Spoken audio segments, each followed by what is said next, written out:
আসসালামু আলাইকুম guys, welcome back to my channel. আজকে আমি মেহমানদের জন্য রান্না করে নিলাম হাঁসের মাংস আর শাহি করে আনারস কোরমা, আর ছিল নোনা মাছ দিয়ে কাঁচকলা। আর এটা রান্না করছি কচুরমুখী আর মাছের ডিম।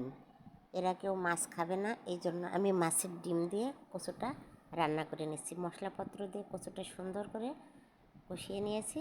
এটা সিদ্ধ হয়ে গেছে মোটামুটি। আর কষানোর লাস্টের দিকে মাছের ডিমটা দিয়ে দিচ্ছি, দেখতেই পাচ্ছেন। এটা দিয়ে ভালোভাবে একটু কষিয়ে নিব। কষিয়ে নিয়ে কুসুম গরম পানি দিয়ে দিব। কচুটুকু বাকি অংশটা যতক্ষণ পর্যন্ত সিদ্ধ না হয় ততক্ষণ পর্যন্ত অপেক্ষা করতে হবে। আর মাছের ডিমটাও সেভাবে একটু সিদ্ধ হয়ে যাবে, মশলাপত্র ভিতরে ঢুকে যাবে। সব কিছু দিয়েই কিন্তু ভেজে নেওয়া, শুধু পেঁয়াজটা বাদে। এইভাবেই তৈরি হয়ে গেল আমার সুন্দর সুস্বাদু কচুরমুখী দিয়ে। এইভাবে নতুন কিছু ট্রাই করতে সবসময় ভালো লাগে। রেসিপিটি যদি আপনাদের ভালো লেগে থাকে, আপনারা অবশ্যই বাসায় ট্রাই করতে পারেন। নতুন কিছু ট্রাই করতে সবসময় ভালো লাগে।